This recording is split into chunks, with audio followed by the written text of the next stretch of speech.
Hello and welcome to another edition of the On the Contrary podcast with Emilio Tobias, or On the Contrary with Emilio Tobias podcast, whichever one. I'm back to not knowing, and I'm back so soon with another episode. I'm not 100% sure how often I want to do these things, but my energy was a bit low on the last one, but luckily it was short.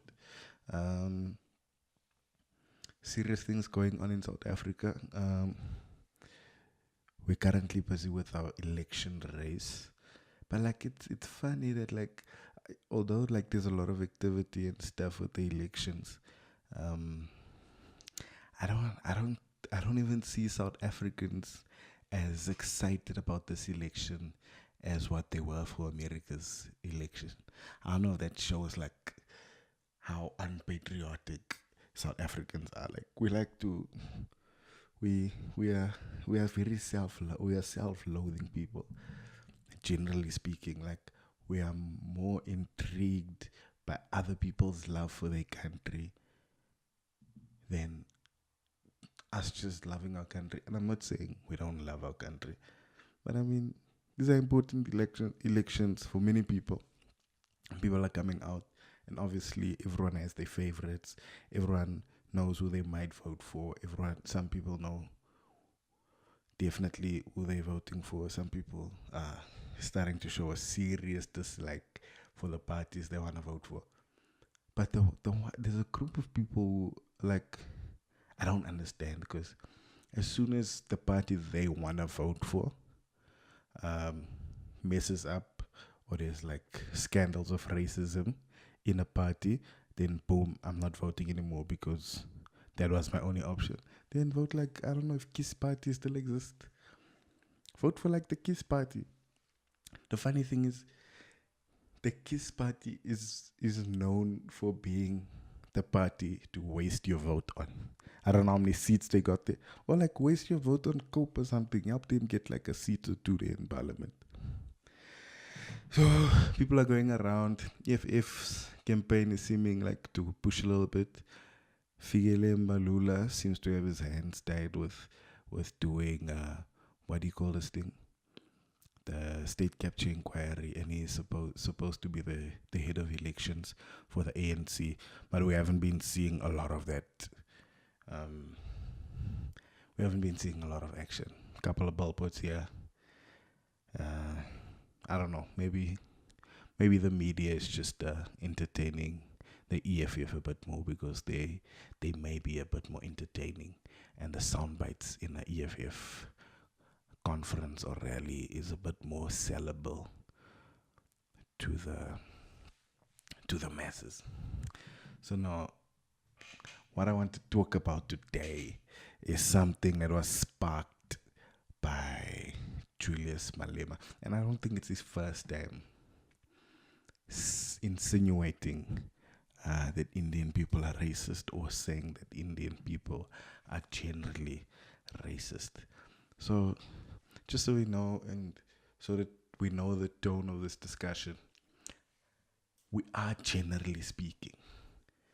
I'm going to be generally speaking about different groups of people. Generally speaking about colored people. I'm going to be generally speaking about Indian people. I'm going to be generally speaking about white people and black people, because that's how we were divided, generally. There was no individualism when they grouped us. So sometimes we need to solve problems generally before we can delve into individuals, people who want to shine. Because the thing is, most of us listening to this podcast, or most of us who have access to listen to podcasts, aren't the typical example of what the general what's this word I'm looking for? You're not necessarily, you don't necessarily fit in to the generalization of your specific group, whether it be a tribal group or racial group. The other people don't understand who live in cities. Ne? They think, people from Joburg think Johannesburg is South Africa. Or because of the people that live in your street, and you drive past one township and you understand how that township works and you know some people there. You think you know people. Guys, South Africa is very big and people are different all over. There are trends here and there, and that's why we can generalize when we're discussing like big things. And please, by any means, if you disagree with anything that I'm gonna say, please comment. Please hit me up. We'll discuss it. We'll talk about it, and you most likely will give me new insight to many things. So now on the statements, I just people are like reacting to what Julius Malema said. About Indian people need to reevaluate or change the mentality of what they think of black people, because despite the white monopoly capital, or the I think that's the phrase, despite white monopoly capital keeping black people down, it's the other groups that are keeping black people down as well. And by black people, in this case, I mean people of color. Then now the so-called people of color are keeping everyone down now. Because the thing we must understand, and I do genuinely think that Indian people are racist. I don't even have to cite recent revelations of Mahatma Gandhi and how he felt about black people. But there was a point in apartheid where colored people, Indian people, and black people were treated the same. And there was a band of colored people and Indian people who were offended. And in the sentiments of Mahatma Gandhi, how dare you treat us like these K words, black people? Basically, how dare you treat us like these niggas? So, how come is it so far-fetched? Because how come it's so far-fetched to believe that Indian people are racist? Just like how you can say white people are racist, and most of us agree, even though I have a few white friends who aren't racist, I can still generally say white people are racist. Colored people are generally racist. So now to the Indian people and colored people listening, you know your family, or you know group, you know your people, and you know when you have to be the one to say something. So when you're out in the open, let's not hide the stuff. Like, speak about it, talk about it. The thing is, Indian people and colored people were eventually granted this thing, and I don't know how long ago it was. We eventually granted it, like, okay, cool, you will enjoy certain privileges over black people. And what that does is it causes a rift between these groups. And Trevor Noah said it once, like, some of these things were just to keep people in as small groups as possible. Let them take each other out, because there's no way these 5 white people in South Africa can handle the 100 of us. And at first I never understood that nicely, but I'm seeing it more and more, and it makes sense. It makes sense. Because now what that creates is you and your brother, your sister. If your parents treat you differently, or if your parents have a favorite in that group, I'm out of breath already. If your parents treat your siblings differently, your parent has a favorite and your parents have someone that they pick on, believe me, you're gonna dislike your parents' favorite more than you dislike your parents for treating you the way they're treating you. And in this analogy, your parents are white people. You are a black person, and your brother is colored, and your sister is Indian. So now they're treating those other ones better than you. But instead of pointing to the person who's doing this, you're waiting on the other two, and vice versa.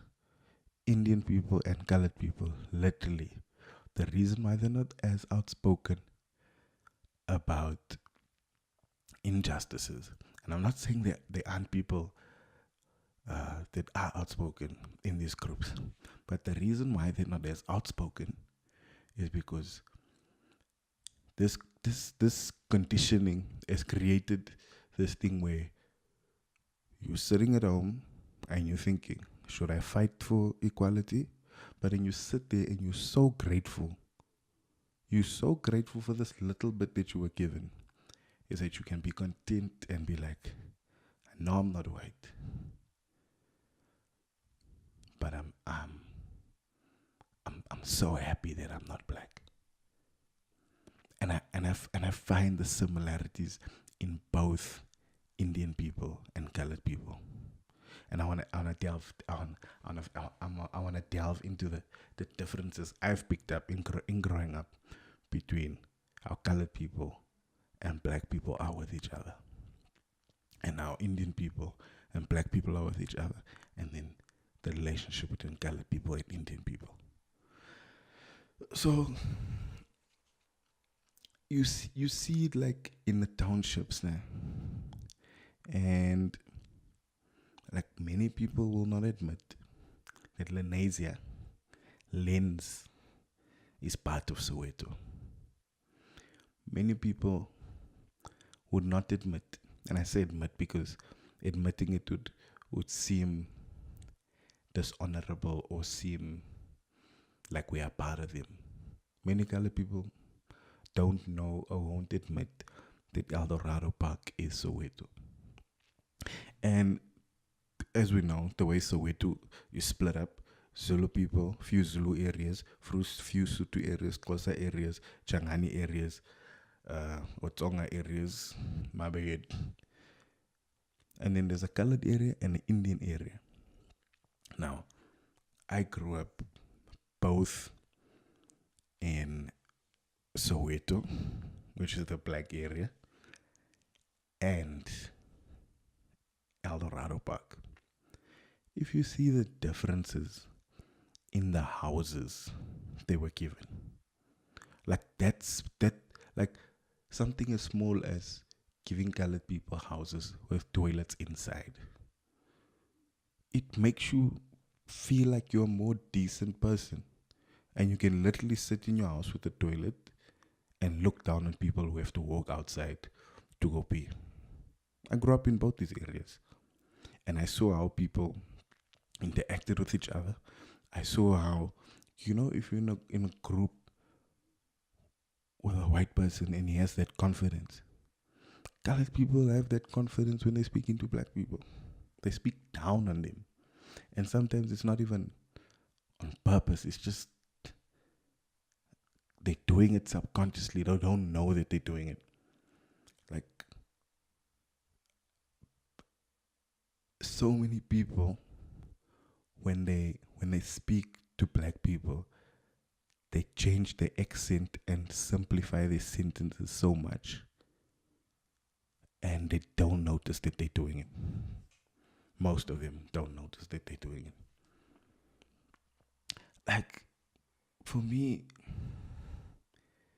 I don't get it, and maybe it's because I had the luxury of growing up in many different environments. I've grown up in a black area, I've grown up in a colored area, and I've grown up in a multiracial area.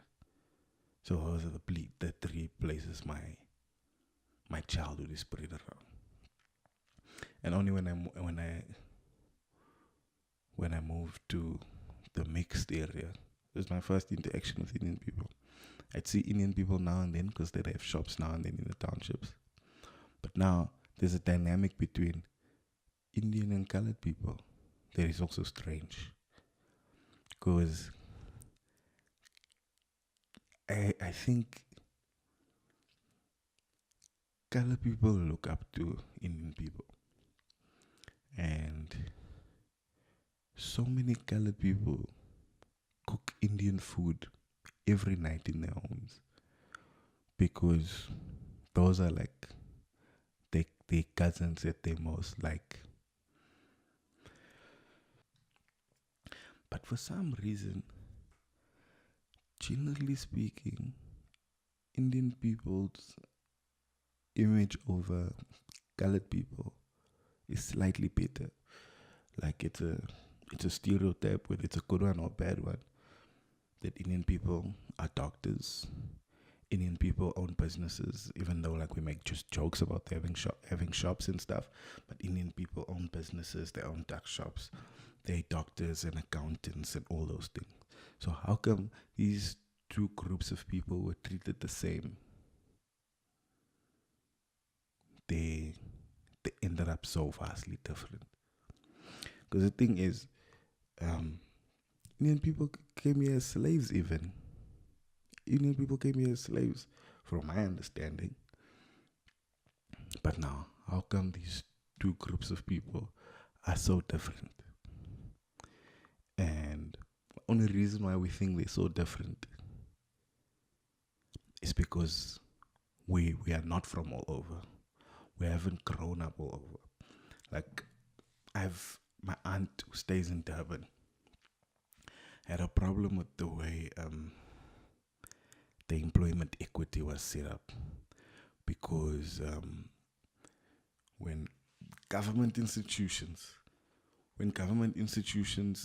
fill positions, they try and fill positions to match what the statistics and the demographics of the country are.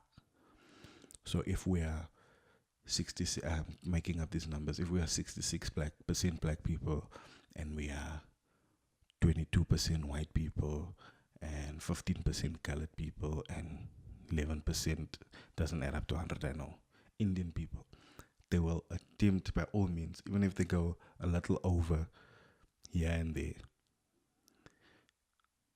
they will attempt as much as possible for the employment makeup to represent the country. Now, the place where you have problems is if you check the population and how it's distributed in KZN. KZN has the highest amount of Indian people there, and the percentage of Indian people in KZN is nowhere close to the percentage of Indian people in the whole of South Africa. So now you get provinces who use the national stats to hire people, and that benefits black people in some way, which is not a problem at all. But now you have like communities of Indian people who are becoming poorer and poorer and poorer. And we heard stories of Chatsworth and I don't know what else is there, Phoenix and all of those places that you'll be surprised, especially if you're not from KZN, to see Indian people that poor.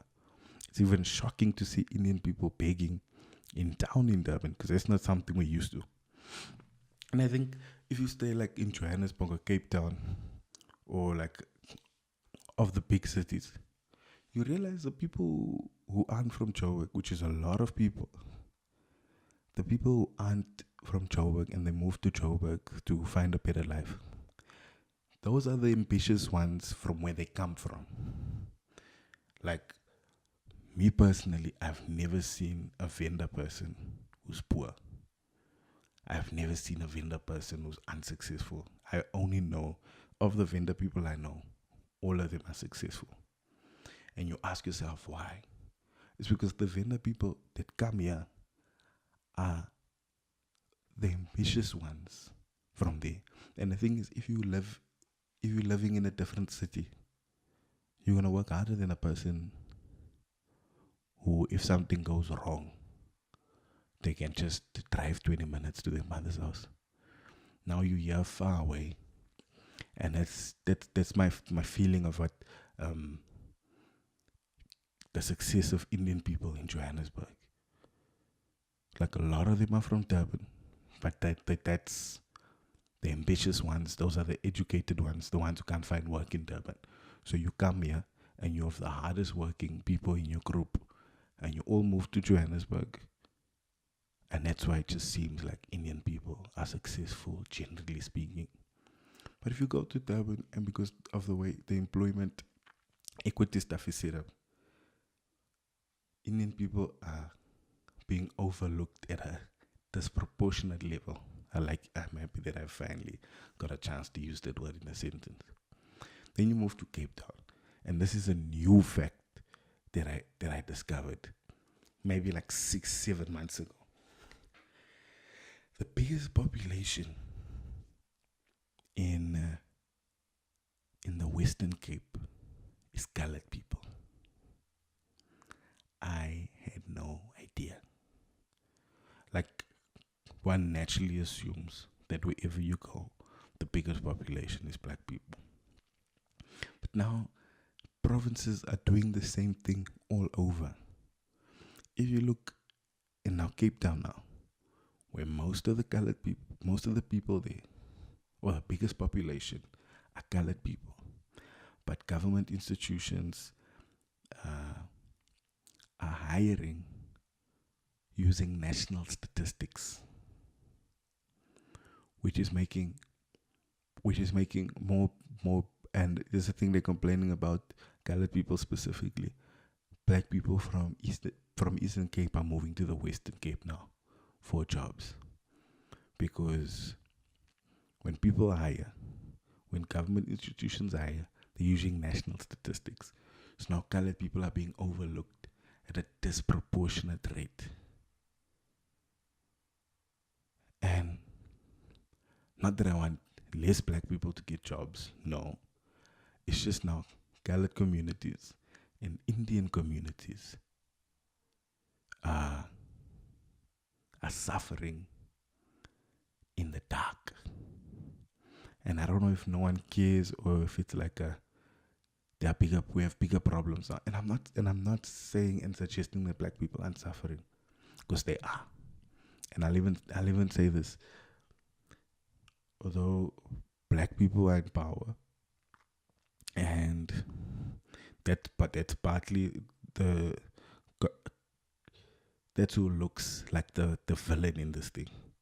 Because now the hate Indian people have for black people, and the hate colored people have for black people, is amplified because of that thing.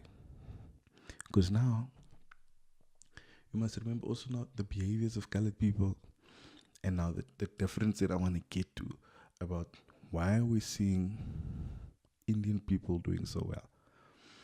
I think it has a lot to do with culture. And all culture for me is generational wisdom and knowledge and a way of doing things. So now you,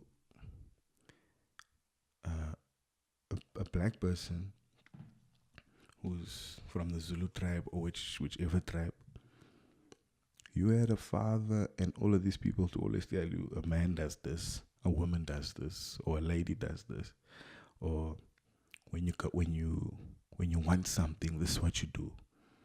Indian culture also has a lot of that there, and they know their culture and they know their history. White people themselves have that too.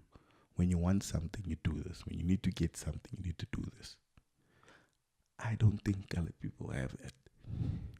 The closest thing colored people have to generational wisdom or generational knowledge is Christianity. That's like the only source of culture colored people really have. And when we used to have cultural days at school, and they asked colored people to make like a traditional meal, what did you bring? You brought hot cross buns and pickle fish. And pickle fish, yes, it is a Cape Malay dish. And Cape Malays were also thrown in the bunch and said, you guys are also colored. I got all these mixed people with no sense of direction. Similar to what I think black Americans feel. Like our history got wiped out right under our eyes. We don't know some of us do know where we come from, and we hide it because we're ashamed of our roots of color. We won't tell you about our grandfather that's black, but we'll tell you about our great-great-great-grandfather who was German and he fought in this war. Or someone who was a Scottish general. My grandmother's grandmother's father was a Scottish general. But you won't tell us that your grandfather is a black man. It's all of that.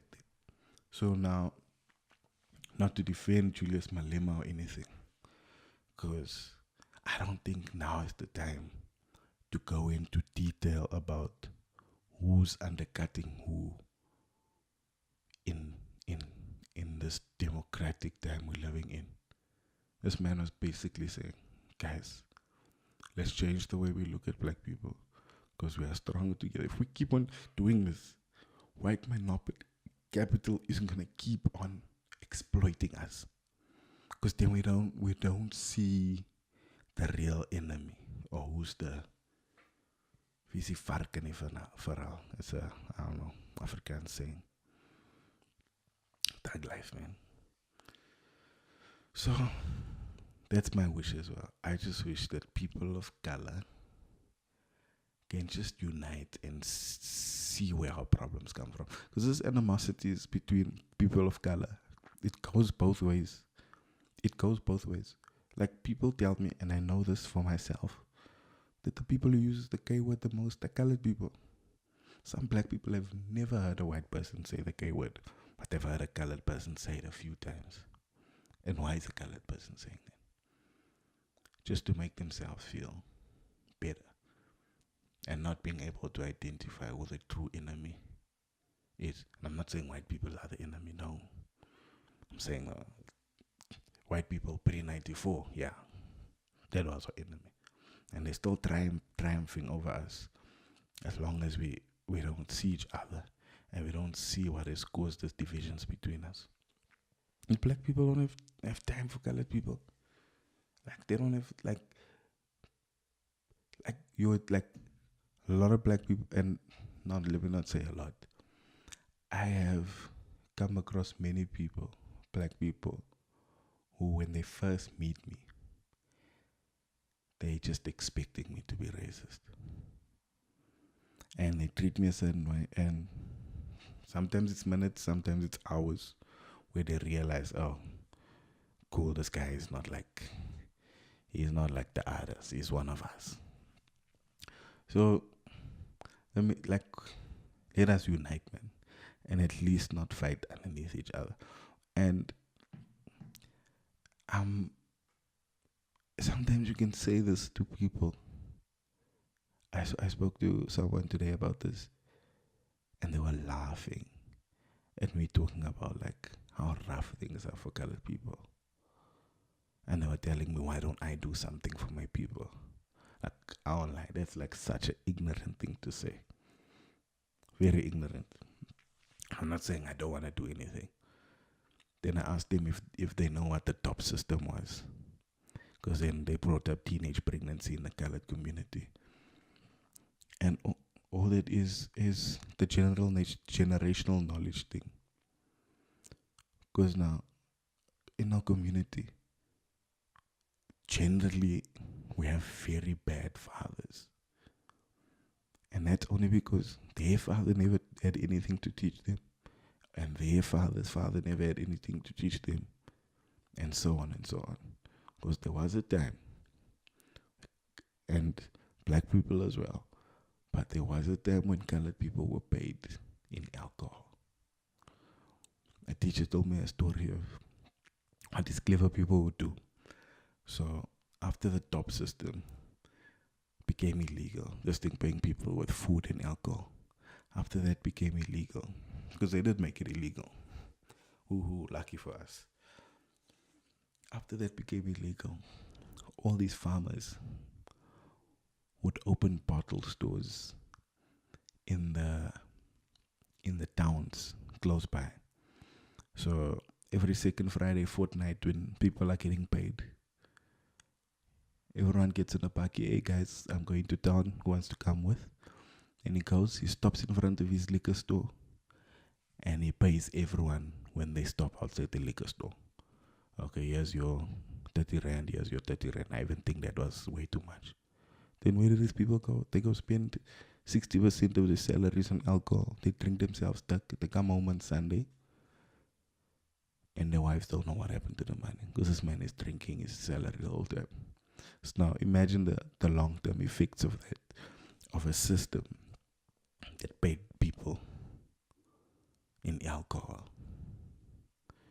Now still today, color people are struggling with alcoholism and it's a joke. Color people are struggling to find jobs because they're struggling with alcoholism and they're struggling with the stigma and the stereotypes around colored people. I've experienced it, I felt it.